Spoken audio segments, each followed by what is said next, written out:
Every culture has a different way of celebrating their dead. Now, typically, no matter what, on the days after someone has died, it is a time for solemn remembrance and quiet celebration. Generally, the funeral rites, they may differ amongst different cultures and different religions, but in the end, it's about celebrating the life of someone, but doing so in a solemn manner. For those of us in the Christian religion, whether that's Catholicism or Protestantism, essentially the memory of a person ends kind of there, especially in the more modern takes on our religion. But other religions have much more interesting celebrations, celebrating and remembering their dead. Possibly the most fantastic of those is Dia de los Muertos, which is what we're going to talk about today. And I have to tell you that, I, having lived in LA now for 4 years, had a completely wrong idea of what Dia de los Muertos was before I actually dove in on the research for this episode. Like many people, I am assuming, I thought that it was a Halloween-type celebration, but with religious overtones. But that's not actually the case. Dia de los Muertos is often confused or put in together with Halloween because of the symbolism of the skull or calaveras, but it really has nothing to do with each other. It does have something to do with the roots of Halloween, which we talked about yesterday, in so much as being All Hallows Eve, All Hallows Mas, the All Saints Day, and All Souls Day. But much like the Christian religion, it was a conquering society that created the modern take on what this festival is. When the conquistadors came from Spain and brought Catholicism in, they were looking for ways to get the native people to buy into their religion. And so they mixed a local Aztec religion, a festival dedicated to the goddess, forgive me because I'm going to give it a try, Mitehuatl, and they combine that with the Catholic celebration of All Saints Day and All Souls Day. Mitehuatl was the Lady of the Dead, and it was celebrated that she would watch over the bones of the dead, and she also swallowed the stars during the day. But that was just the latest. It actually had developed out of a long history, about 3,000 years beforehand, of rituals that honored the dead in pre-Columbian Mesoamerica. The Aztecs were just one of the Nahua people who celebrated a similar type holiday around the same time. And I think that it's interesting, after having researched so much about this holiday, that many places across the world celebrated the harvest, October, the end of that, and then the dying essentially of the planet as we go into winter, and then the renewal and the rebirth in springtime.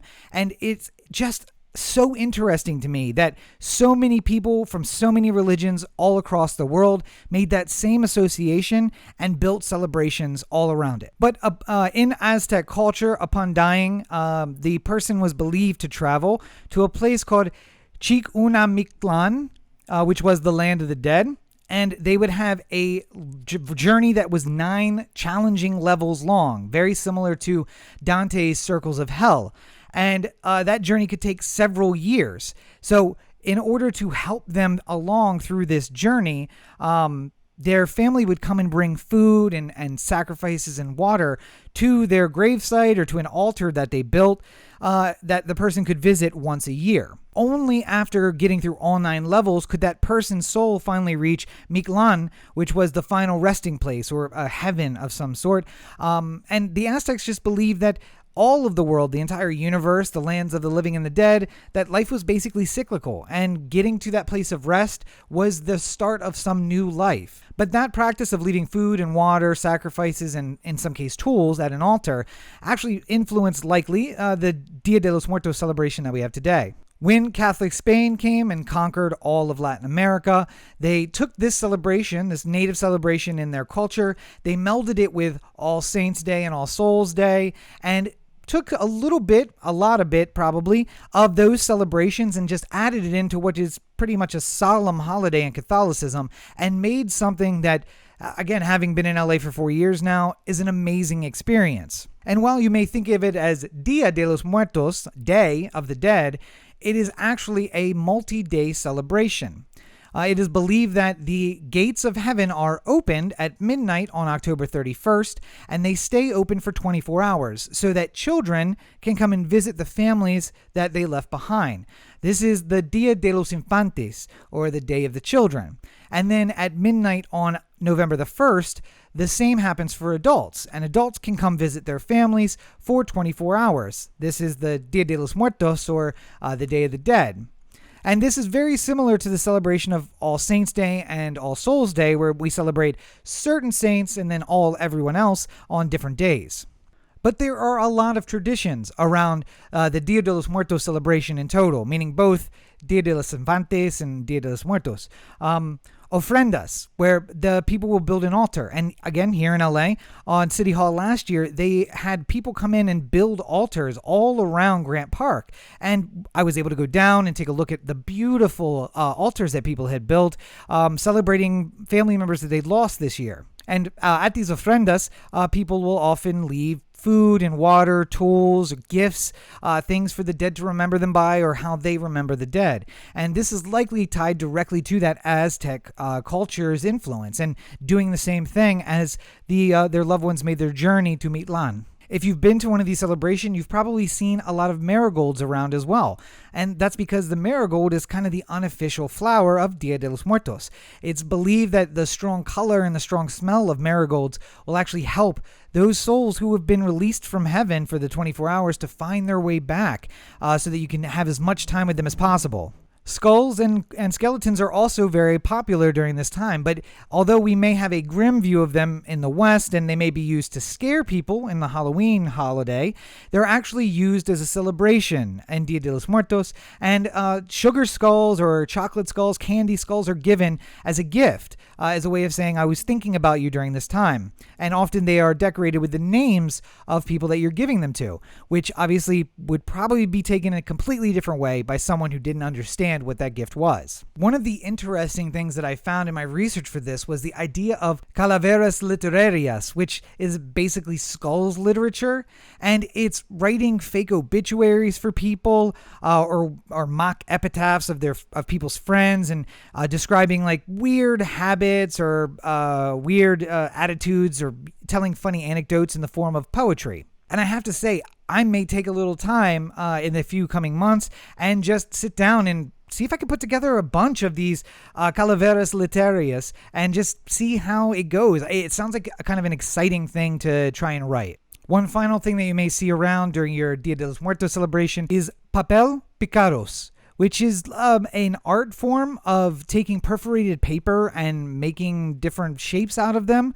But I saw them around again last year, and they were very beautiful. So if you can get out to a celebration, you should absolutely take those in. And finally, I guess, is the food. Obviously, any celebration I have learned through my Latin American friends, any celebration is going to have excellent food. I mentioned earlier the sugar skulls, the chocolate skulls. Those are like kind of the sweets that are associated with it. But there's also a bread that they make specifically on this day, and your regular tamales and mole, and it's some of the most delicious food you're ever going to have, and you can usually find it more publicly and in a different place on Dia de los Muertos. If you are, a gringo like me, and you know a lot about this day, it may be because you live in a city that has a high Hispanic population, or it may be because you saw something about it in pop culture.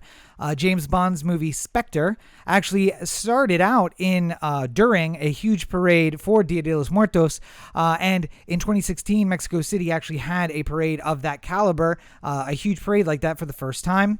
But American cities actually, like Chicago, San Antonio, Fort Lauderdale, and of course Los Angeles, cities with high Hispanic populations, oftentimes will have large celebrations. As I said, we did here in Los Angeles last year, and we basically do every year before this year.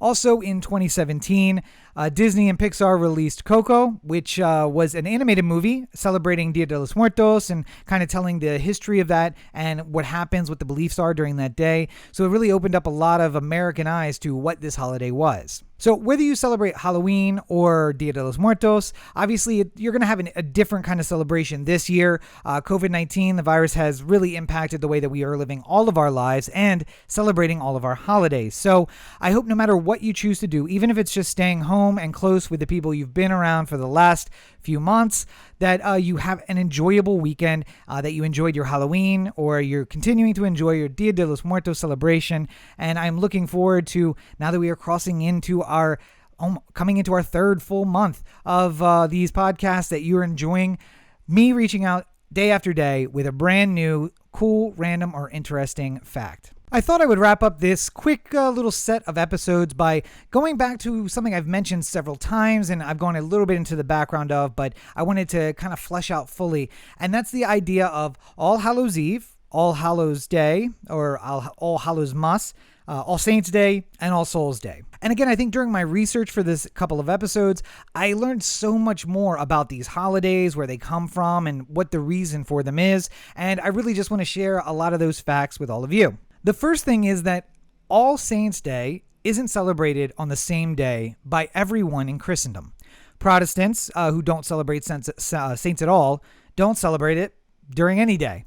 Catholics from the Roman Catholic and the Irish Catholic religions do celebrate it on November the 1st and 2nd for saints and souls, respectively. But in the Eastern religions, the Eastern Orthodox churches, both Russian and Greek and others, they actually celebrate it in the spring, the original date that was the date of the Feast of All Martyrs. Somewhere around May 13th will be that celebration, but it is essentially the same celebration as All Saints Day in November. And that was confusing to me because I thought, martyrs are of course important and saints are important, but they're not always mutually exclusive. Not all saints are martyrs and not all martyrs are saints. So how did that conclusion come together? And then my research basically told me that All Saints Day isn't really just a celebration of saints. It's a celebration of all of those who on earth were beatified, meaning they proved one miracle, that were sainted, meaning that they proved two miracles, or maybe they were beatified or sainted in heaven for whatever miracles they may have done. There was some misunderstanding, disagreement amongst the early church about whether martyrdom itself was enough to create sainthood or beatification. And that disagreement led to not always giving someone sainthood or beatification based solely on their martyrdom for Christendom. And that is kind of where this holiday blends in both, because although the Feast of the Martyrs isn't meant to celebrate all saints, it does celebrate most of the saints and those who were martyred. And if you do your research about All Saints Day, it's not just about saints, it's about those who are beatified, those who are saints, and those who may have been given that celebration posthumously in heaven, by God himself. But it even goes beyond that, because it's also a celebration of all of those who have brought more souls to God. So, my dad, who is a pastor, he has pastored a church, he's been a stump preacher for most of his life and continues to do that today. He has probably brought thousands of souls into Christendom. And if he were Catholic, obviously he's not, he's Protestant, but if he were Catholic, he would be celebrated on All Martyrs Day or All Saints Day, because he is bringing souls to Christ. And under the definition of this day, that is what is meant to be celebrated. Those who have, through their actions, brought souls to Christendom, whether that's through martyrdom, through sainthood, or just through general proselytization. And similarly, All Souls Day isn't exactly what it seems to be. It's not just a prayer for the dead. You're not praying in some sort of remembrance or celebration for those who passed on. It is a specific prayer for a specific type of soul. It is for souls who are thought to have died with lesser sins on their conscience and therefore ended up in purgatory. Now, this actually made a lot of sense when it took back to my research about the Souls Cake. And why would the Souls Cake be wrapped up in this All Souls Day or All Saints Day? Well, it's because prayers help get your dead relatives' souls out of purgatory. So if you could give someone a cake and they would pray for your dead relatives, it would help bolster their argument of getting them out of purgatory. So I don't know whether I should do a full episode on the intricacies of religion. I feel like that's pressing some buttons that maybe shouldn't be pressed. But essentially, my understanding of purgatory in Catholicism is that when someone dies without a mortal sin on their soul, or with a few lesser sins on their soul, that instead of going to hell, they go to a place called purgatory. And that place is a place of waiting. It's a place of not suffering, but sacrifice in order to cleanse your soul. And that cleansing can come through actions done in purgatory, praying, I would guess would be the major one, but also through the prayers of people from earth. And while people are praying for you while you're in purgatory, they can help cleanse your soul and make you fit for the view of God, which is essentially the test. Only the people who are fit for God's view can be led into heaven. So after a certain time, after a certain number of prayers, after cleansing those sins off your soul, you can then be allowed into heaven. And All Souls Day was meant as a remembrance of those people that, listen, have you forgotten about your great aunt, your uncle, whoever who may need your prayers to get them out of purgatory? Let's sit and go to service and pray for them today. And also, it became part of the celebration to go to a grave of a loved one and in that way be closer to them somehow, but also to put them in the forefront of your mind and of your prayers for that day. Now, unlike All Saints Day, All Souls Day is traditionally followed by both the Western, meaning the Roman and Irish Catholic religions, as well as the Eastern Orthodox religions as well. Again, it's always been seen as a day to pray for those who have been lost and to try and cleanse their souls of the sins that may remain. And one kind of funny note to close on in talking about this entire kind of weekend of celebration is that All Souls Day is actually celebrated by some non-Catholics. Obviously, those of the Protestant religions don't celebrate All Saints Day because we don't have saints. It's people who are religions that separated from Catholicism. But I suppose the sects of Protestantism that are closer to Catholicism, Methodists, Anglicans, Lutherans, they do have a celebration on All Souls Day. And although it's not to pray away the sin, to cleanse the sin of those who are lost, it is a day of remembrance for those who have been lost during the last year. And they do have a special liturgy that they speak and in a way trying to focus everyone's mind and prayers and remembrance on those people who were lost. And oftentimes, it's actually also paired with a feast. So no matter where your beliefs lie over this kind of long weekend, whether you're Catholic and you're celebrating Hallowmas all the way through, or All Hallows Tide, if you're secular and you're only celebrating Halloween in whatever way you can this year, for other people and from other cultures who may be celebrating Dia de los Muertos or similar holidays, or if you're Protestant and you're actually picking up on All Souls Day on November 2nd, I hope that you've had a very safe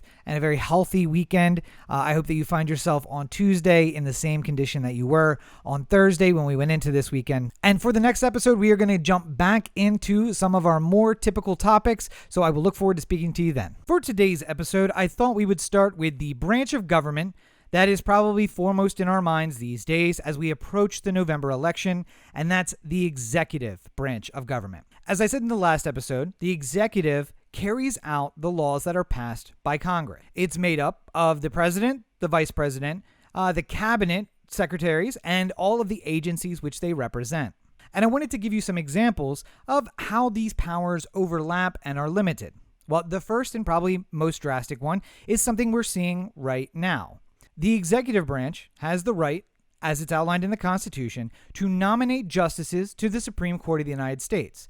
But the nomination of the president does not for certain mean that a member was going to be on the Supreme Court. As I pointed out in an earlier episode, John Tyler nominated 9 members to the Supreme Court, and only 1 was confirmed. And that's because the legislative offers a check on the power of the presidency by having the right to confirm, the Senate specifically, confirm justices to the Supreme Court.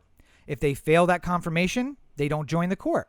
It can also be said that the executive has wide authority to implement laws however they see fit through the agencies that they control. However, the budgets of those agencies are controlled by Congress. The president, through those agencies, puts together a budget every single year. That budget is then submitted to the House of Representatives, and they control the purse strings of the government.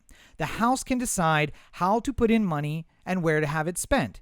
And generally speaking, they try to follow the president's budget, but they will also move money around wherever they see that it's fit. The Senate can also offer their advice, but generally speaking, the House resolution on the budget is the one that's going to control. Because while the Senate can take things away from the budget, they cannot add to it. Often there's negotiation taking place while the bill is still in the House to get a bill that will be approved by the Senate. But nonetheless, that money is given to the executive and it is spent how the executive wants to spend it. And what I mean by that is the House approves an amount of money for the budget of the United States.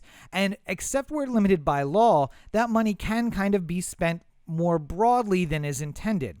For instance, you may give whatever budget you want to the EPA, the Environmental Protective Agency, a member of the executive branch. However, just because the president has asked for money to be spent in one way and Congress approves money saying it should be spent in a different way, that doesn't matter. Unless there is a law saying it must be spent in the way that Congress instructs, it can be spent however the president sees fit within the EPA. And generally speaking, because Congress has the purse strings, it can control many other things. For instance, if the president wants to go to war, it is the right of the president to, as commander-in-chief, order our troops wherever in the world he deems fit. However, if he wants to pay those troops, and if he wants to buy the bullets and the planes and the tanks that they need, as well as just the food that the soldiers are going to eat, he's going to need the support of Congress. And throughout the history of the United States, up and until the late part of the 20th century, the president, if he wanted to go to war, would go to Congress and ask for a declaration of war. And that was the job of the Congress, to declare war, because they would be funding the war. So the president would express what we all as a country may express, that it is time for us to go to war. Congress would declare war and authorize a budget to go to war, and then the president, as the commander-in-chief, commands our troops in that war through the Defense Department. Now, I said the exception was at the second half of the 20th century, and that's because later on in the 20th century, the president essentially got the right to send a certain number of troops, not exceeding a certain amount of money, without congressional approval. But once he hit that ceiling, then he had to go to Congress and ask for approval.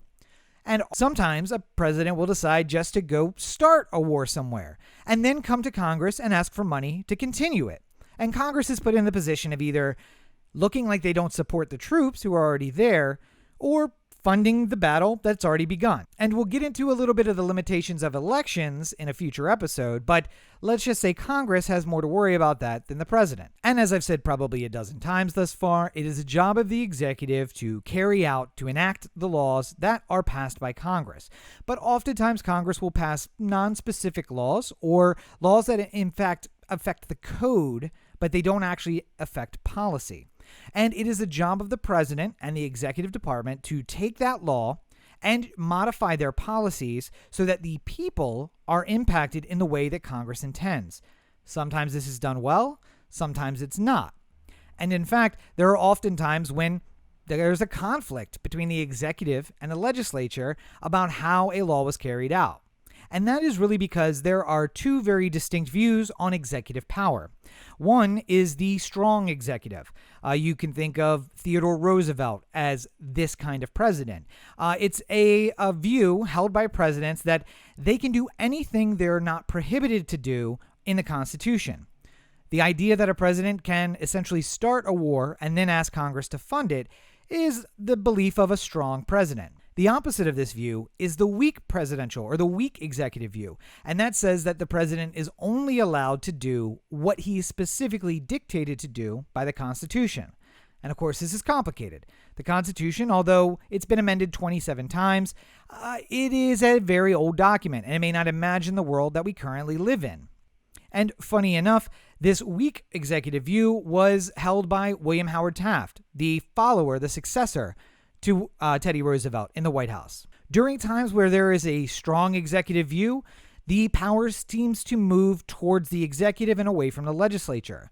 When there is someone with a weak executive view, it moves towards the legislature and away from the executive.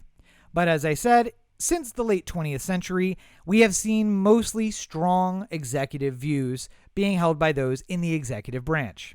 So far, our discussion has left out the judicial branch, and the judicial branch acts in many ways as a check or a balance on the authority of the president.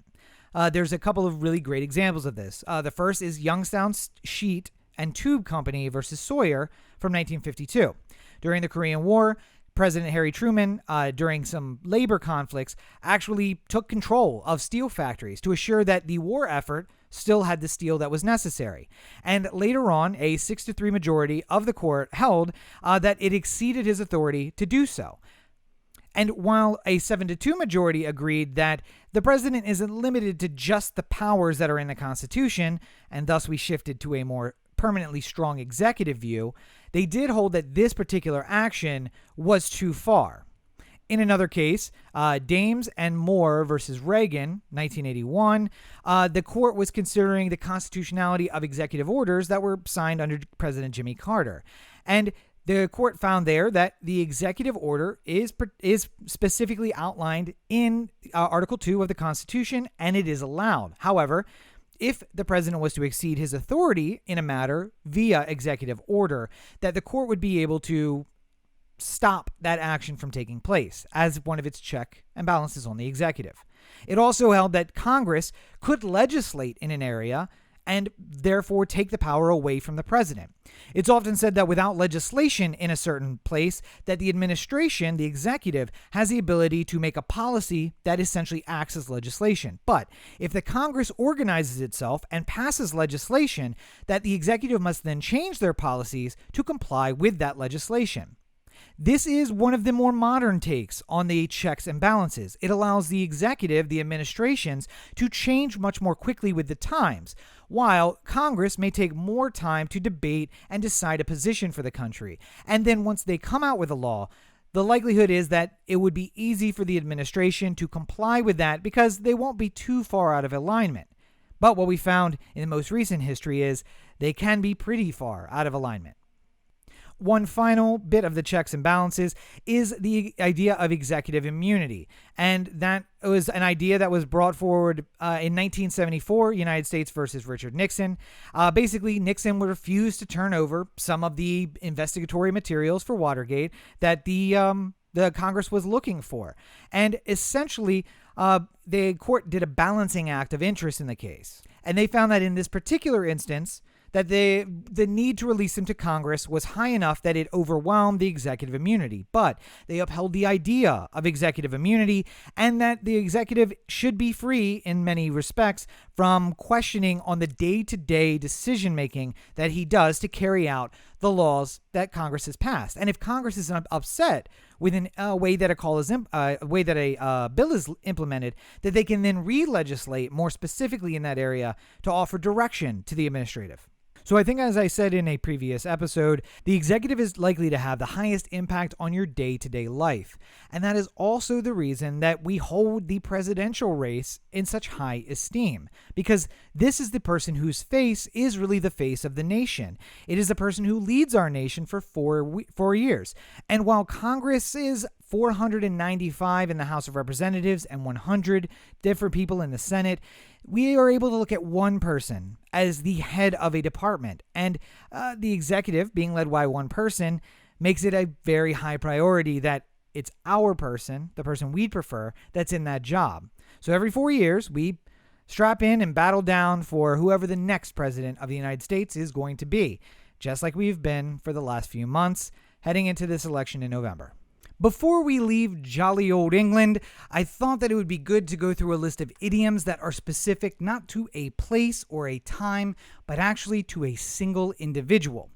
William Shakespeare has had an amazing impact not only on the country of the United Kingdom, but on the language of English. And there are idioms that come directly from him, meaning he created them, and we repeat them after their creation in the way that he first used them. And we're going to start out that list with something that has always made no sense to me, but will make sense once you hear the origin story: crocodile tears. Now, of course, crocodile tears are expressions of sorrow that are insincere. When somebody is faking that they're sad about something, they're crocodile tears. And in the 14th century, there was a book written called The Travels of Sir John Mandeville, and it recounts a knight's travels through Asia. It's very similar to Marco Polo's book. And in that book, the writer describes crocodiles that shed tears while eating a man that had fallen into the river. So essentially, the crocodiles were crying, but they were still eating the person instead of letting him go.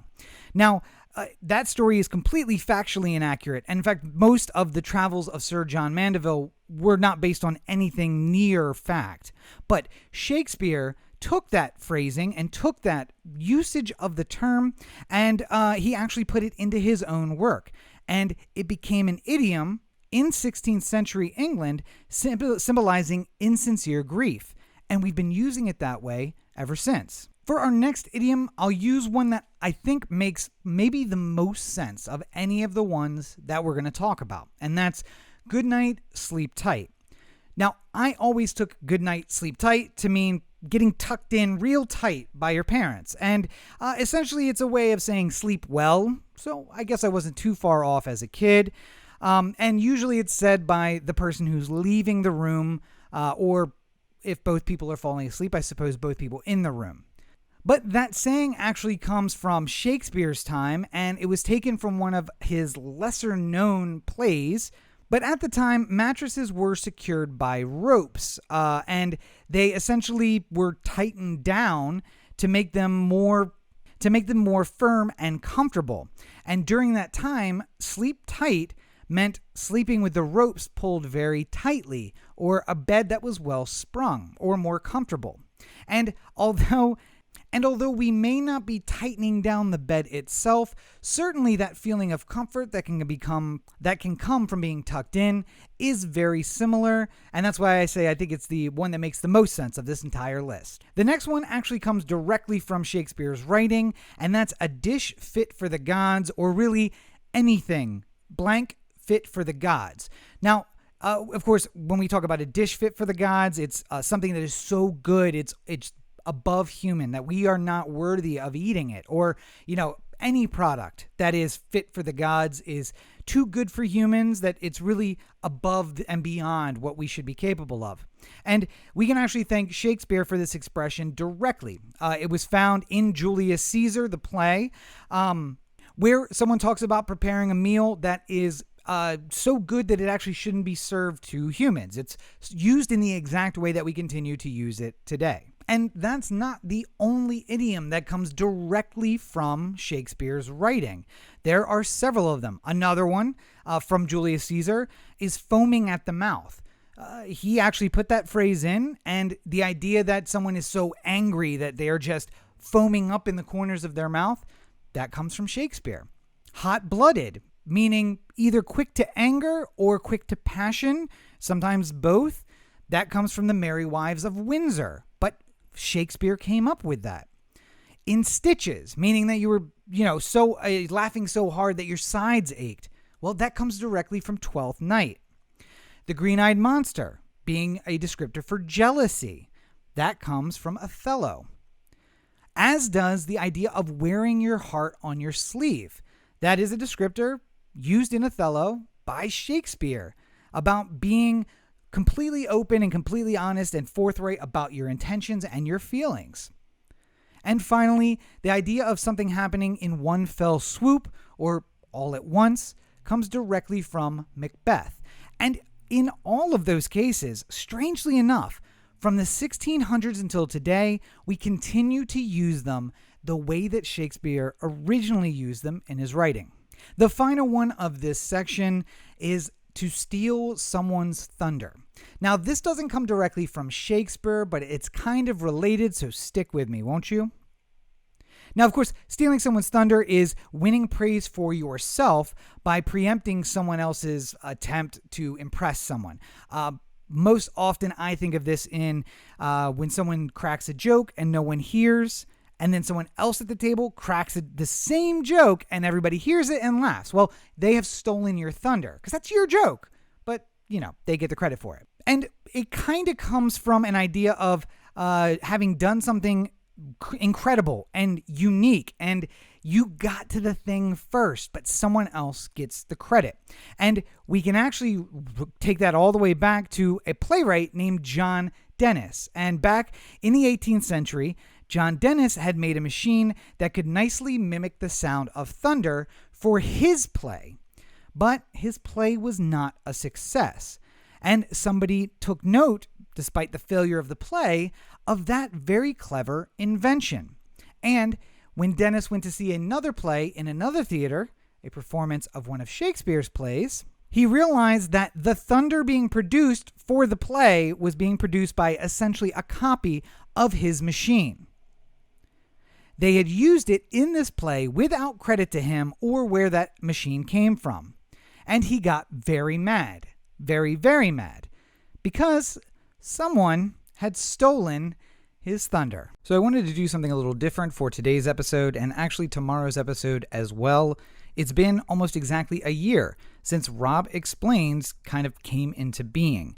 On November the 6th of 2019, I put out my first pilot episode of what was then a YouTube show called Rob Explains, and it was a lot different than what you're getting now. It was much longer form. I did kind of delved deeply into topics, and I actually had friend of the show Roberto come on to do cutaways, where he went in a little bit more explanation of some of the extra topics that came up while we were discussing the main topic. But there is still a lot of great information in that episode, and that's what I'm going to share with you over the next 2 days.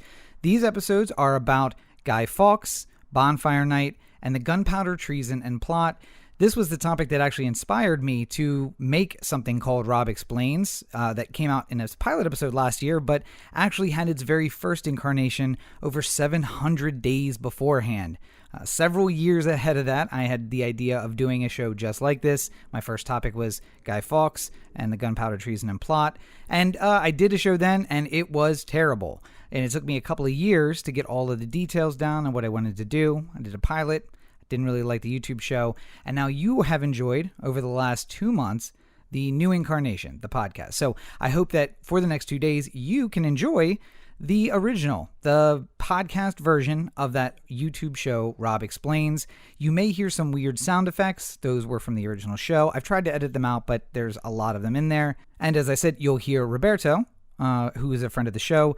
You'll hear him do cutaways about topics that are kind of brought up but not gone into in depth. If you like the dulcet tones of Roberto's voice, you can find more from him at RTOAZN on social media, and he's doing a lot of commercial voiceover work right now, and he is available. So for now, check out the original pilot, episode 1, of Rob Explains Everything, Guy Fawkes, November 5th, and the Gunpowder, Treason, and Plot.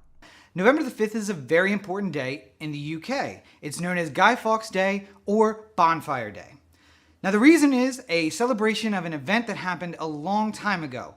Now you may not have the opportunity to talk about it, but maybe you will. At the end of this video, I hope you know just enough to participate in any conversation that might come up about Guy Fawkes. So who is Guy Fawkes? Well, you might know him from a lot of things in popular culture today, but the story goes back a long time ago. It goes back all the way to 1570, when Guy Fawkes was born in Stonegate, York. Now, one important part of this story is that York is in the north of England, and the north of England is going to come into play a little bit later. Make sure you remember that. Guy's father was Anglican, and his mother was a recusant Catholic. But shortly after his birth, his father died, and his mother remarried yet another recusant Catholic. This is also going to come into play as our story continues. Recusancy was the state of those who refused to attend Anglican services in the history of England, Wales, and Ireland. The term was first used to refer to people, known as recusants, who remained loyal to the Pope and the Roman Catholic Church. With his father's death, he was left with no one in his life to influence him toward the Anglican Church, and everyone was a Catholic. In 1591, at the age of 21, Guy Fawkes, Guido to his friends, decided to head off into the world and make his fortune. He sold his family estate, left to him by his father in his will, and headed off to the continent. At that point, the 80 Years' War was occurring, and he went to join the side of the Catholics.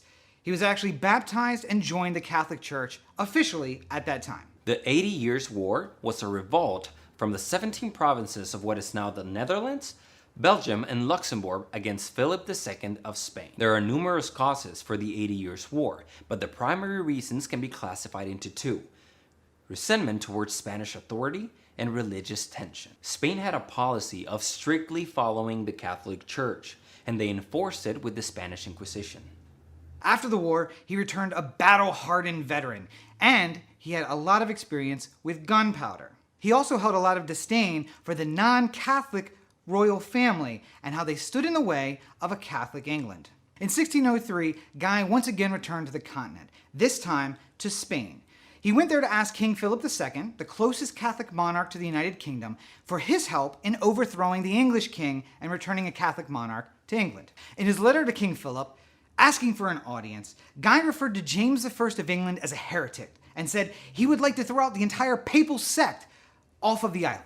As a seeming Catholic ambassador from England, he was received by the court of Philip II, but Philip politely declined to support any kind of effort to overthrow the monarchy in the UK. On this trip, everything was not lost though. He was introduced to Thomas Wintour, who would later introduce him to a group of people who wanted the same thing he did. After they returned to England in 1604, Thomas Wintour introduced him to Robert Catesby. Catesby was already in the planning stages of a plot to assassinate King James I and replace him with his young daughter Elizabeth. At the time of her birth, Elizabeth's father was King of the Scots only, and she was named after Queen Elizabeth I of England. When Queen Elizabeth I died in 1603, Elizabeth Stuart's father then succeeded the throne. The plotters then chose Elizabeth after considering all viable options. Prince Henry, it was believed, would perish alongside his father, and Charles was seen as too feeble, or having only just learned to walk, and Mary was too young. Elizabeth, on the other hand, had already attended formal functions, and the plotters knew that she could fulfill the ceremonial role, despite her comparable youth. Over the next few months, Catesby and Fawkes would put together a cohort to help push forward their plan to assassinate the king. This group of plotters included Christopher Wright, John Wright, and Thomas Percy. The first meeting of these 5 central conspirators happened on May 20th, 1604, at a pub called the Drake and the Duck in the fashionable Strand district in London. The Duck and the Drake no longer exist, and no one is really sure where it stood, but it was believed to be near the Penguin publishing offices. Strand, and it's Strand, not the Strand, runs for 3/4 of a mile from Trafalgar Square to Middle Temple Lane, where it becomes Fleet Street. The name Strand, and again, it's Strand, not the Strand, comes from the Old English strand, meaning beach or river's edge. It carries several interesting and historic buildings. By December of that year, the plotters had already rented an undercroft under the House of Lords in Parliament. Their plan was to pack this place full of gunpowder and for the eventual explosion to destroy the building. In May 1605, Guy Fawkes once again traveled overseas to try and get support from a Catholic monarch for their plot, but once again, he was unsuccessful. This, however, proved to be an issue, because while he was traveling, word of the plot got out and entered the network of spies that King James I already had on the continent. Robert Cecil, 1st Earl of Salisbury, who employed a network of spies across Europe, heard word of the plot. The report did not, however, use Fawkes' pseudonym across England, John Johnson. While Guy Fawkes was abroad, the plot continued without him. At first, 20 barrels of gunpowder were brought and stored in the undercroft under the House of Lords. Later on, 16 more barrels were brought in for a total of 36 barrels of gunpowder. These 36 barrels of gunpowder actually made it one of the largest private stores of gunpowder in London at the time, and yet no one even knew it was there. Everything was ready for the opening of Parliament in the summer of 1605. But the best laid plans, right? The ever-present threat of plague to London delayed the opening of Parliament by a few months, from July until October. No one is sure when Guy Fawkes returned to England after his trip abroad, but we know that he was there by August of 1605, because he and Thomas Wintour went to inspect the 36 barrels of gunpowder that they had ripe and ready to go. Unfortunately, they found all the barrels had decayed. Over time, gunpowder can actually decay from its processed form into its composite parts. Wintour, Catesby, and Fawkes decided that the undercroft had to be guarded by one of them, and Fawkes took it upon himself. He led the charge to bring in more gunpowder to stuff the room so that the explosion would be as big as possible. More gunpowder was brought in, but now it might be easily seen by people passing by the undercroft. But firewood was brought in and stacked around the outside edges to conceal the gunpowder hidden inside. It was also Fawkes who was chosen for the conspiracy's highest honor. He would be waiting in the undercroft with all of the barrels of gunpowder. He would strike the match that would turn England back into a Catholic monarchy. And once the dirty work had been done, he would make his escape across the Thames and hopefully a New England would be the result. Once he escaped London, he would make his way back north. I told you this would be important. Back to his homeland in York. Up in York, in the Midlands, there would be another revolution that would start. They would kidnap the Princess Elizabeth and hold her, ready to become queen. Once it was confirmed that the rest of the royal family had been dispatched with, they would bring her victoriously back to London on the shoulders of all those Midland Englishmen. Like many conspiracies, however, this one was brought down from within. Most of the conspirators were Catholic, and a lot of them were concerned about other Catholics who might be killed if they were at the opening of Parliament. When it was announced that the official opening would be on November the 5th, some of them decided to take action. On October the 26th, Lord Monteagle, a very famous recusant Catholic, one almost allowed to be recusant by the king, received an anonymous letter. That letter warned him not to go to Parliament on November the 5th. But what they had not factored was that Lord Monteagle was allowed to be a recusant Catholic by the king because he was friends with the king. And once he received that letter, he immediately turned it over to the king's staff so that he would be warned also not to go to Parliament on November the 5th. Understanding that the king's life might be in danger, security forces scoured the Houses of Parliament and the undercrofts beneath. Ever the present and prepared soldier, Guy Fawkes had already taken up his position in the undercroft, and he was armed only with a watch and a slow burn match. When the search came into the undercroft area, of course, they found him there. He tried to make his escape out and across the Thames, but he was captured and arrested and taken off to prison. Remember, the 5th of November, the Gunpowder Treason and Plot. I know of no reason why the Gunpowder Treason should ever be forgot. Guy Fawkes, 'twas his intent to blow up the king and Parliament. 70 barrels of powder below, poor old England to overthrow. By God's mercy he was catched, with a dark lantern and burning match. A traitor to the crown by his action, no Parliament mercy from any faction. His just end should speak grim. What should we do? Burn him. Holler boys, let the bells ring. Holler boys, God save the king. So I wanted to do something a little different for today's episode. It's been almost exactly a year since Rob Explains kind of came into being.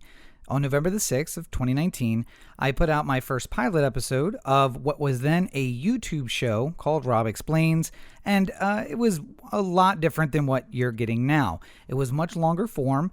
I did kind of delved deeply into topics, and I actually had friend of the show Roberto come on to do cutaways where he went in a little bit more explanation of some of the extra topics that came up while we were discussing the main topic. These episodes are about Guy Fawkes, Bonfire Night, and the Gunpowder Treason and Plot. You may hear some weird sound effects. Those were from the original show. I've tried to edit them out, but there's a lot of them in there. And as I said, you'll hear Roberto, who is a friend of the show. You'll hear him do cutaways about topics that are kind of brought up, but not gone into in depth. If you like the dulcet tones of Roberto's voice, you can find more from him at RTOAZN on social media, and he's doing a lot of commercial voiceover work right now, and he is available. So for now, check out the original pilot, episode 1, of Rob Explains Everything, Guy Fawkes, November 5th, and the Gunpowder Treason and Plot.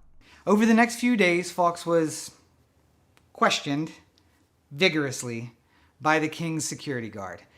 This, of course, means that he was tortured. We can only imagine how. But after a few days, he gave up the rest of the conspiracy and the conspirators, and the king knew everything that was planned. Shortly thereafter, a trial of sorts was held. But even when it began on Monday the 27th of January, 1606, the ending was not in doubt. Everyone in London, and certainly everyone in the courtroom, knew that the 8 men being charged with the conspiracy were all guilty and that they would all be punished. And, to no one's surprise, the jury found all of the defendants guilty. When the judge was asked to render a verdict, Lord Chief Justice Sir John Popham found them all guilty of high treason, the only thing you could be found guilty of when trying to assassinate the king. The case was then turned over to the Attorney General, Sir Edward Pepys. Now I know what you're thinking. but his name was actually Sir Edward Pepsi. The Attorney General announced that the men would be hanged, drawn, and quartered as a punishment for the offense. Someone who is drawn and quartered would be basically drawn backwards to his death by a horse. Their genitals would then be cut off and burned before their eyes, and their bowels and hearts removed. They would then be decapitated, and the dismembered parts of their bodies displayed so that they may become prey for the fowls of the air. Luckily, Fawkes would avoid this horrible fate. On the 31st of January, 1606, as he was led up the gallows to be hung, he fell and broke his neck. Shortly thereafter, he died.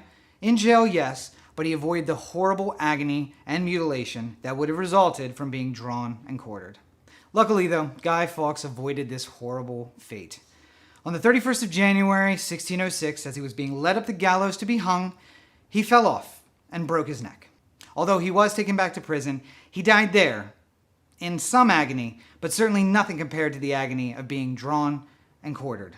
On November 5th of that year, the one-year anniversary of the plot, Londoners were encouraged to burn his image in effigy and to start bonfires as a celebration to the king's health that he had survived the assassination attempt. Later, an act of parliament would actually make this unofficial holiday an official one, and they designated the 5th of November of each year a day of thanksgiving and a joyful day of deliverance. And that actually remained in effect as an official holiday until 1859. Although he was only really one of 13 conspirators and only one of the 8 who was put to death, Guy Fawkes is today the individual most closely associated with the failed plot.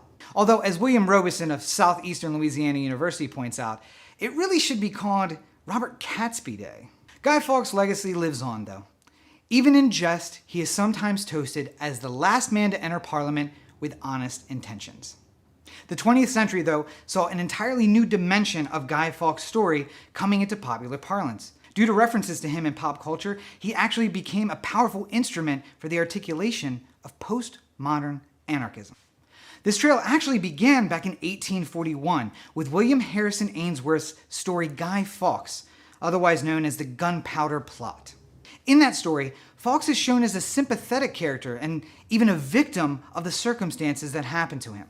Afterwards, Fawkes was shown to be an acceptable fictional character to put into your novelizations. And he was. He was actually created as a folk hero in a lot of action comic book style printings in the early 20th century. Later, in 1982, David Lloyd used his face, the characteristic goatee and the chubby cheeks, as the mask worn by his anti-hero, V, in V for Vendetta. It was at that point that Guy Fawkes really became a symbol for anarchists and other leftist groups who really were looking to change the way that governments and the world itself worked. This character, kind of only known to its fans through the comic book, came to be known by a lot more people when the very popular film by the same name was released in 2006. Since that film adaptation was released, Guy Fawkes, his image, the mask, have actually become a symbol for leftist groups around the world. Guy Fawkes and his image, and the mask that came from it, has become so widely known that it's been used all over. From the anonymous Project Chronology, completely online, to the Seattle protests against the WTO that are very much in the real world. Anti-establishment groups on the left, no matter their motivation, have taken up his mask as an image and a symbol for their revolution. According to Time magazine in 2011, the protesters' use of this mask made it become the top-selling mask in Amazon.com. Time Warner, which is now owned by AT&T, one of the largest media conglomerates in the world, actually owns the rights to this mask, which means that they get paid a fee every time one of these masks is sold. After its use in 2011 with the Occupy Wall Street movement, we have cemented its place in leftist lore. Guy Fawkes is a hero. He is a symbol. But he's more than that. He stands for everything that we on the left really want. Revolution, anti-establishment.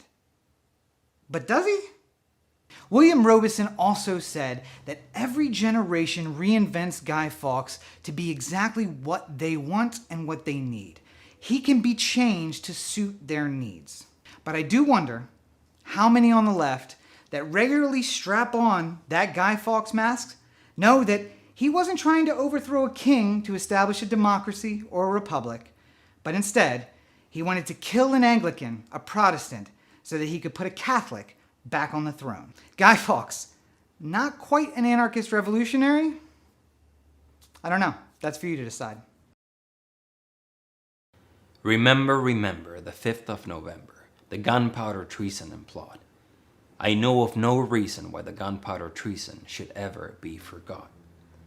Guy Fawkes, 'twas his intent to blow up the king and parliament. 70 barrels of powder below, poor old England to overthrow. By God's mercy he was catched, with a dark lantern and burning match. A traitor to the crown by his action, no parliament mercy from any faction.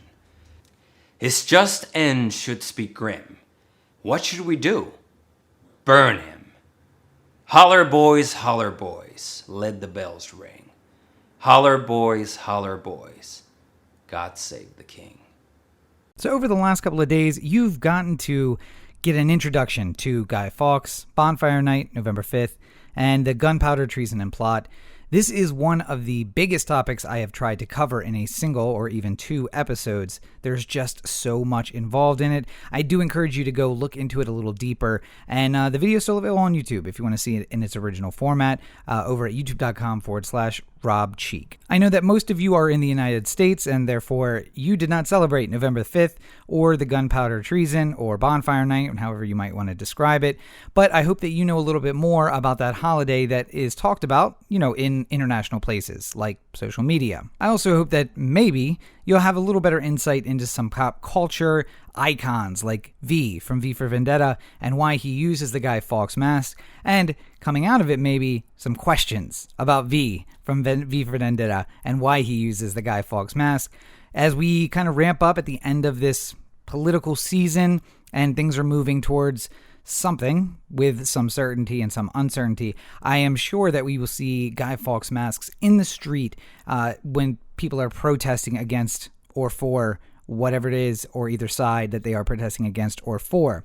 And I just always find it so interesting that Guy Fawkes has become such an icon for the far left movements and Anonymous and those kind of groups, after being such a social conservative and religious conservative in real life. But we will be back to regular episodes tomorrow. I'm looking forward to bringing those to you then. Welcome to a very special sports edition of Rob Explains Everything.